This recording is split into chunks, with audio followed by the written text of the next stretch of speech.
everyone. Today is Saturday and we are on our way to Seafood City, and it's about 41-minute drive, so I thought of making a Q&A video.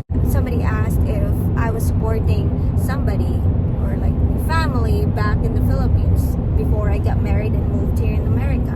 The answer is yes. Okay, so just to give you an idea, as early as 19, I graduated college, so about 20, I was already working, and since then, I was the one supporting for the family. My mom was 35 when she had me, so pretty much my mom is already old. My dad as well. They're uneducated. They didn't have stable jobs, so growing up, it has been an inspiration. I know my husband would say you're brainwashed or it's mental conditioning or whatnot. It's called grooming. But for Filipinos and in our culture, we don't see it that way. We see it as our pride to be able to give back to our parents. So you're yes, groomed to feel that way. Yeah, so yes, I was supporting my family. So let's just say since I was 20 years old. And good thing I was blessed with a good job. I was a CPA.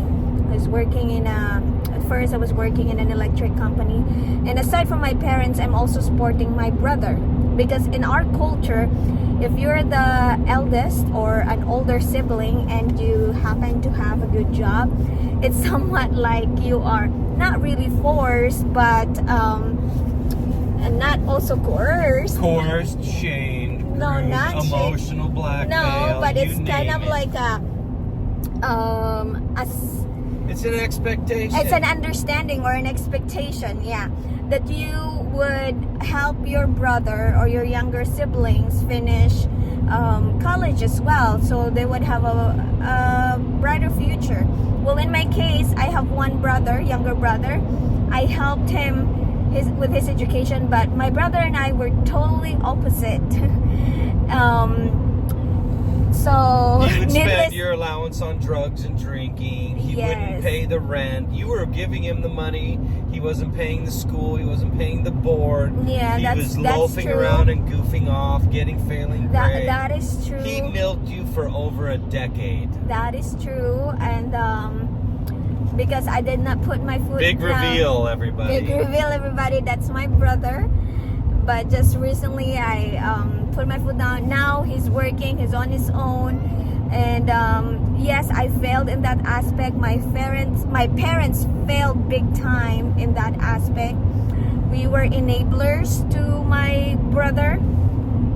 Now, yes, he's also responsible for his life. But yes, we are responsible of how he turned up to be. And so yeah, before getting married, I was supporting my. You were their cash cow. Yeah, ATM. and then so when I was in the dating websites, I before my husband and I went into like a serious dating stage, I told him about, because I already have an idea that not all foreigners are open to this concept of giving back, of like supporting the family of the wife. So I told him that my intent is that when I get married, I want to work, and I want to give back or support. I still want to support my family. And then my husband also clarified like how much I want to give to my parents on a monthly basis, and also he made it clear that if I don't work, then they don't get money.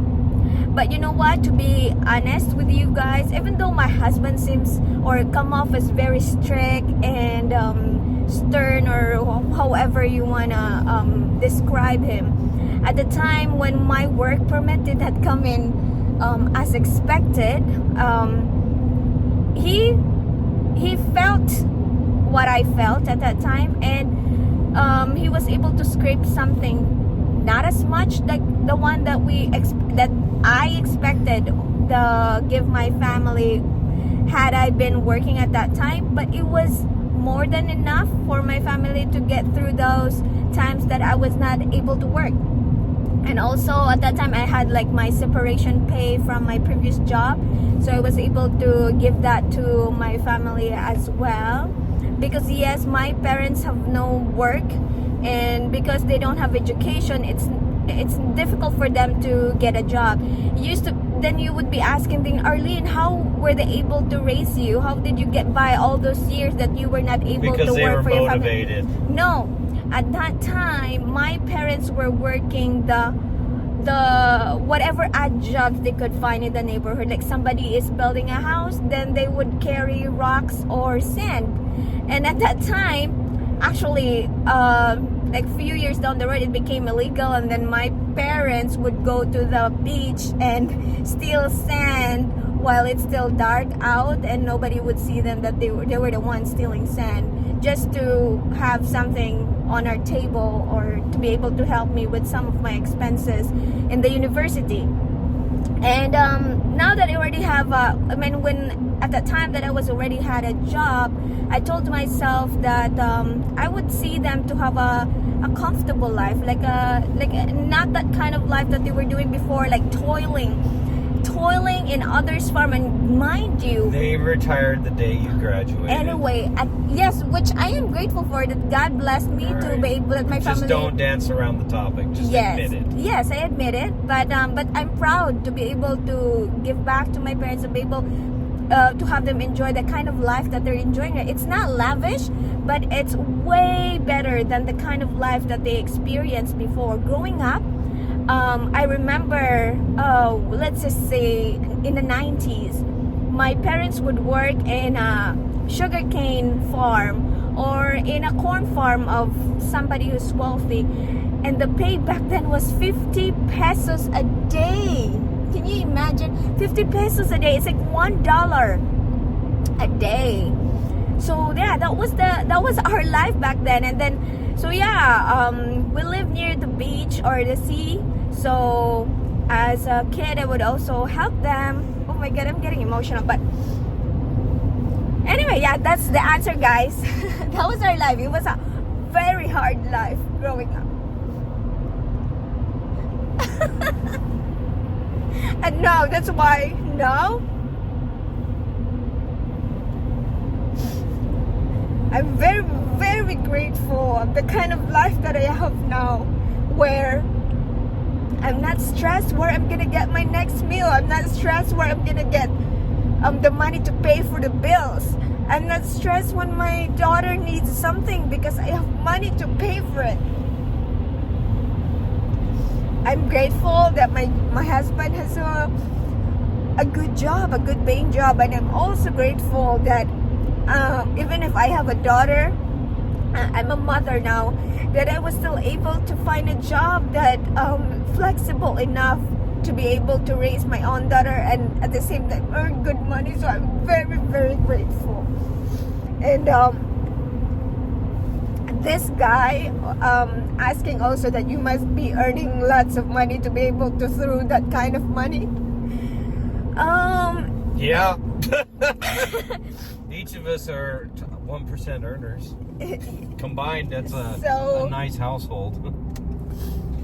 So yes, I'm very grateful to God that my husband and I were blessed with a high-paying job. It wasn't handed. You scraped for it, earned it. Yeah. So I've been homeless before. I've been hungry before. I've lost everything and had to start over from scratch. And I would not see it like throwing money that way. It's also like blessing other people. $250 a month. Yes, 250. Nothing. Yeah, 250. We're gonna go spend that today just on a Saturday morning to go have fun at the mall. Exactly. That's insignificant. Yeah. Yeah. That's filling up my truck in my Jeep. Ooh. Ooh. And I appreciate, 200 maybe a lot to other people. This is not to me. It's like a Friday evening. Yeah. Wow. And now on the question of like if a Filipina is married and not working, should the husband send money to her parents in the Philippines? Now my answer is not a should, but if he could and he wants to, he can. Yeah, it's sort of like, it's not mandatory.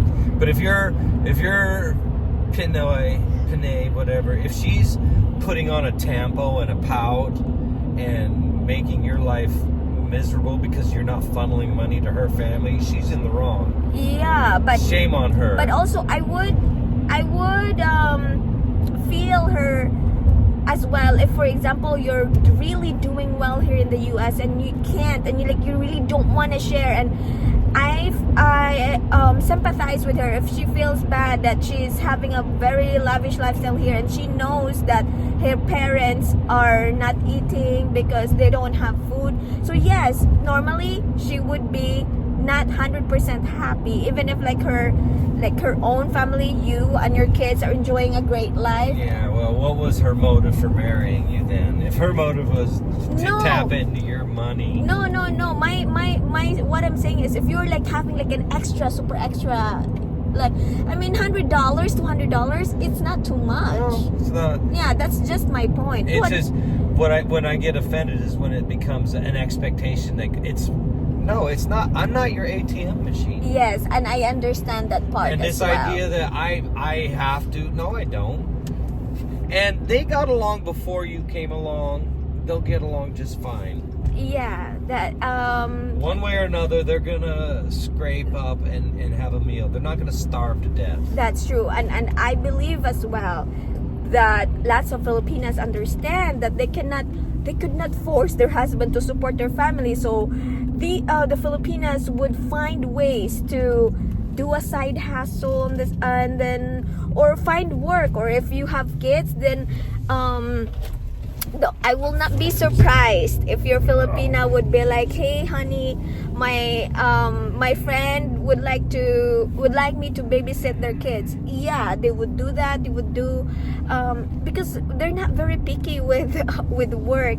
Like here in America, we see this as a land of opportunities. Like as long as you're not lazy here, you will have a good life. That's anywhere you go. No, in the Philippines, your chances is really slim, honey, of having a good life. I see so many people lazy and just want to sit around. No, the jobs, pick their ass all day. The availability of jobs in the Philippines is not comparable to what we have here in the US. I know it's not comparable, but I know it's possible. The people who are genuinely motivated to work and put food on the table, they figure a way. Yes.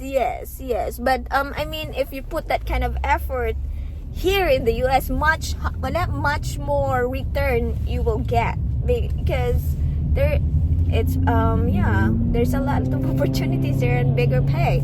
Even before we got married, my husband and I, we agreed that we are gonna be joining forces. So everything is joined for us. Like the Constructicons.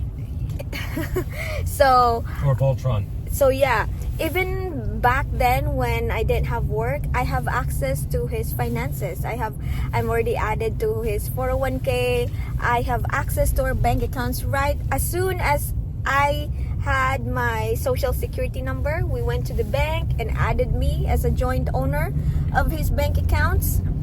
So yeah, we pretty much established that. And then now that I am also working, all our money is going to one account, and then we have a separate account where our mortgage is being pulled from, so we don't really have to think about our mortgage.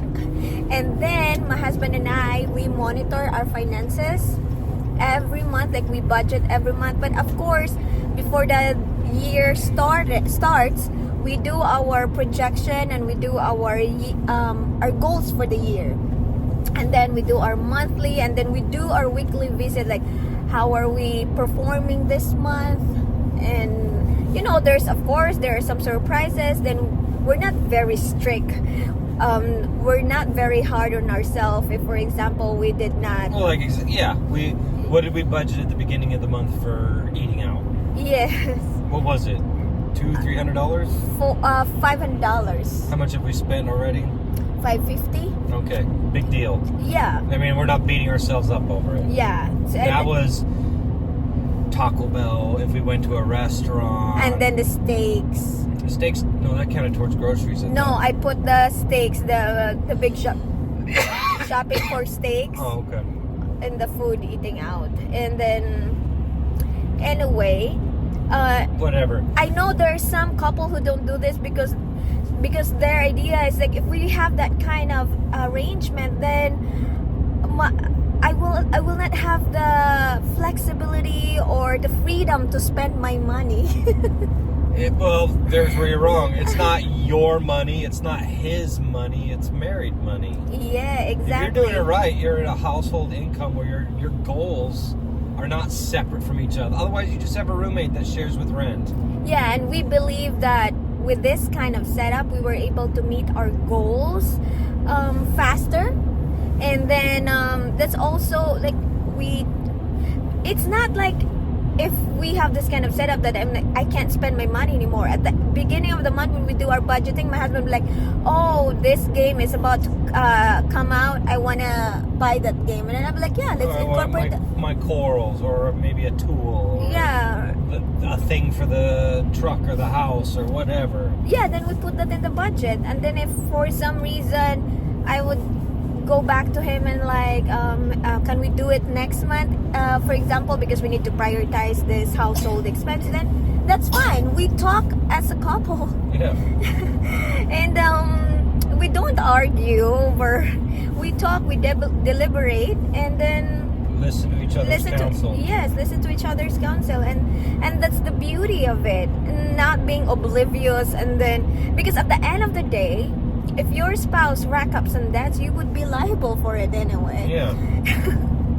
So, on the onset, if you have that healthy relationship with your spouse, talking about like how do you want to move forward in your financial life together, and your goals together as a couple, so I would say that's a beautiful setup. And yeah, and it has worked for us, and maybe you would consider it for your household as well. Yeah. What was the other question? Interest and like, are you living inflation. off with the inflation? You know, are we still giving to my family? Yes, we're still sending money to the Philippines. $250 a month. Yeah, we started with 200, and now because of inflation, we up it to 250. But we don't pay rent for them because they're living in our house in the Philippines. And the utilities there, it's not that expensive as well because they live in the country. So 250 is pretty much for the food, which is... They live rent-free, utility-free. They have nothing that they need. Yeah. If they want a luxury, like, oh, I want a new TV, well, then fine. Maybe you'll be motivated to go get a side gig or a hustle, but they don't. Okay. And then his question was, are we living off cash or credit? We're living off cash. And the question, like, who pays for the interest or the mortgage of the house? Both of us are paying for it. Yes. Because like I said, we have a different bank account where my husband already set up an automatic deposit from his paycheck to that account that would cover for the mortgage, and then pretty much all of my earnings and some of her earnings is going to a different bank account, and that's where for our expenses, our goals, or some luxury that we want to food, groceries, yeah, whatever, eating out, having fun, vacation. So it's such a blessing to have an income as well, you know, like, I mean, not just my husband working, because yes, if it was just my husband working, we would still survive, we will still get by. Yeah. But that would mean we would tighten our belt. Yeah, then it would be frugal and thrifty, yes, and carefully planning. But no, we don't live at that state. Yeah. Nice. And when we bought our house, actually our criteria was that if either of us loses our job, then the house will not be repossessed. Yeah. Because either of us can pay for the house, can pay for, yeah. So even though we have a 2-income household, we're living within the means We're- of a we're- 1-income household. Yeah, we're pretending like it's a single income household. Yes. So, and I believe that's how it should work. Oh my god, my lips are really dry these days. Anyway, That's how it should work. I believe. We know people that make more than us and they're broke. Yeah, because of their lifestyle is for a 3-income household, 4-income house. Yeah, it's a matter of lifestyle, because like they said, it's not how much you earn, but how much you keep. Yeah. And they don't keep any of it. Mm-hmm. They're working crazy overtime hours, and yet they're paycheck to paycheck. Oh, I have a few thousand extra. Well, then that just means I can funnel that to my family overseas. Yeah. And they're gonna have this party and this Christmas and this birthday and graduation and I'm paying for private school for my nieces and nephews. Like, why aren't their parents paying for it? You're just why did your relatives suddenly all retire? Exactly. My husband brought up these concerns even before we started getting serious into our relationship, because he heard the stories and I reassured him. And they are true. Yeah, and they are true. So I reassured him that yes, family will be priority, and yes, I want to give to my parents, but with a limit, and that's how we've agreed, and that's how we and work. no matter the sob story, we stuck to our guns. Like my cousins would come to me and like, hey, can I borrow money so I can buy a laptop? Because we already have that agreement with my husband. I just said no. Yeah. Or somebody will come to me and tell me that I needed money because I needed to bring my my son to the hospital, and I just said no. Yeah. And no, that was not family though. It was a friend. It's just that came people to come me. out of the woodworks and they're like, can we borrow this? Can we borrow that? And after a while of hearing no, they just stopped asking. Yes, because they already know that. They know the answer already. Yeah, like somebody in the family would come to me and like, hey, can I borrow money so I can start a business? And the answer is no. Yeah. My husband doesn't believe in lending money to families, especially you're charging interest, because like that person's like, Well, it's immoral to charge family members interest. yeah, because some people, they will entice you to lend them money by saying, I'll give it back to you with interest. You know Which what I mean? won't happen. Yeah.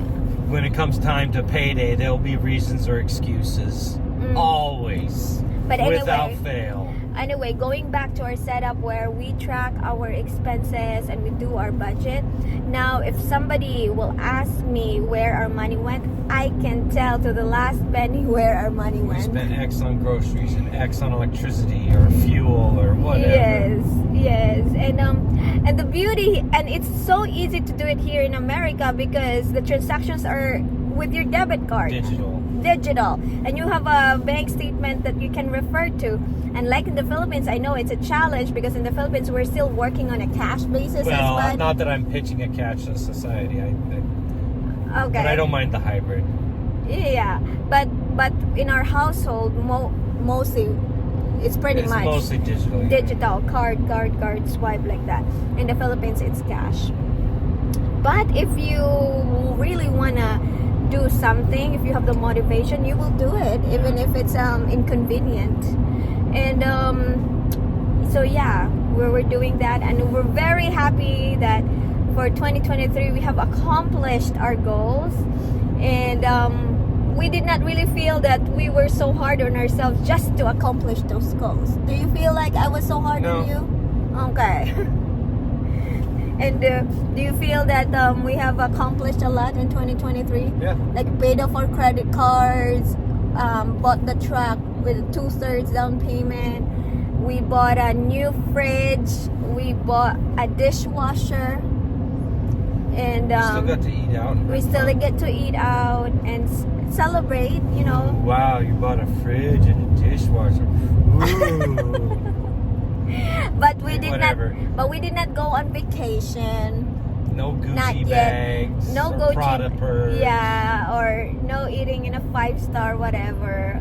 But Well, we did a couple times. I think we ate some nice restaurants. But Yeah. That Ruth's Chris. Oh yeah, the Ruth's Yeah, Chris. never going there again. $250 for a terribly cooked steak. Shame on you, Ruth's Chris. I'd rather cook steaks I'll at cook home. my steaks at home from now on. Yeah. Nobody beats my Traeger. Yeah. Period. But anyway, we are preparing ourselves or setting up our family so that when the kids are in the age that they can remember things, we would be able to give them adventures and experiences. Yeah. And that's the goal. That's actually our reason why we got a truck.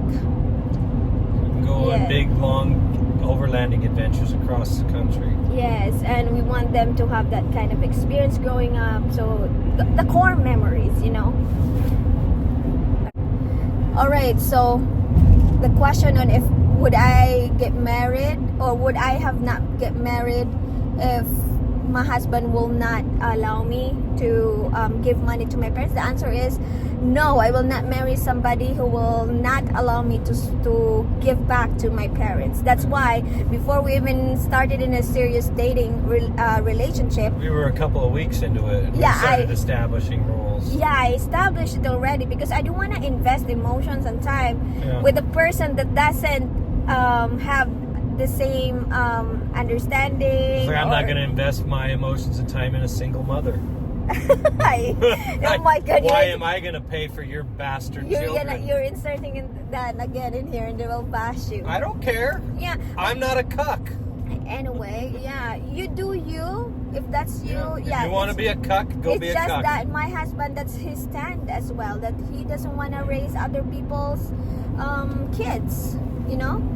So, but yeah, I don't want to be in a relationship, and then at the now that I'm totally invested, and then I drop the bomb that this is what I want, and Yeah, shame on you, man, for not establishing and finding out about your spouse, and shame on the spouse too for not being upfront and trying to disguise and hide. exactly, because that is a It's serious. deceptive. Yeah. Yeah, and it's a serious thing. It's not like a oops. Like I was talking to one of my associates, Uh-huh. and he was on wife number 3 or something that he was courting, and Uh-huh. I just asked him to, because she was 20, I think 27, and he's like 45, and I just like, hey, does she want to have kids? And he just started stammering, like, dude, she's 27, she's fertile. Does she or does she not plan on having kids? Of course you Oh, does. well, we haven't really. What do you mean you haven't talked about it? You're just slobbering all over how she's the one and she's so beautiful and smart and kind and sweet, and you want to spend the rest of your life with her, like you did with the other 2 wives. Grow up.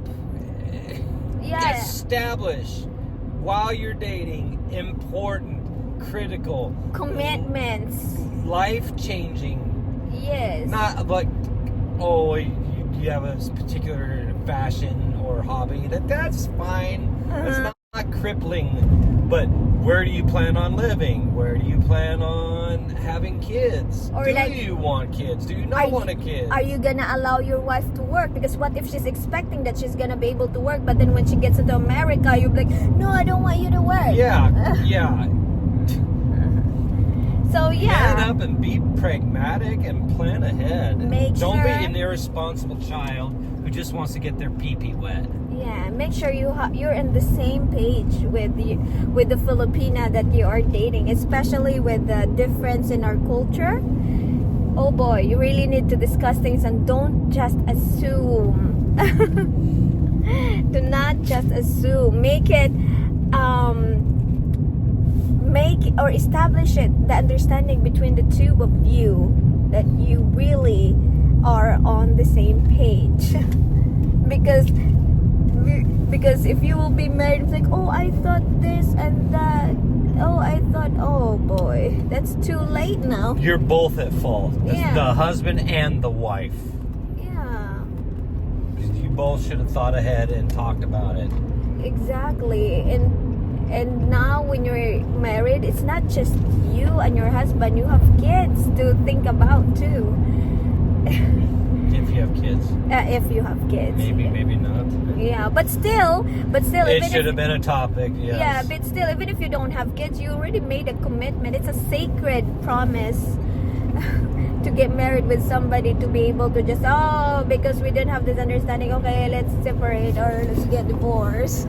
I know it's very accessible here in America, but it should not be the case. So yeah, guys, so far it has been a good conversation, and maybe one of these days we're gonna answer your question in one of our videos, so watch for it. And if you like this kind of setup, let us know in the comment section. If you have more questions as well, drop it in the comment section. And or more bashing. Or more bashing. I have my fan club. My husband is. I disrespect cuckolds. I genuinely have disdain for them. Anyway, and simps. I hate simps and my husband is gone red pilling, but he also understands this. There's no way to red pill anybody. You don't red pill somebody. Yeah. They get angry when they hear red pill truths. They want to be blue pilled. They want to stay blue until they get burned. Then they're magically red pill. So it's a self-diagnosis, self-administration thing. Yeah, but anyway, everybody, it has been I think this has been a really good video, and if you agree, let me know, and see you again next time. Bye for now. Have a great day, all of you.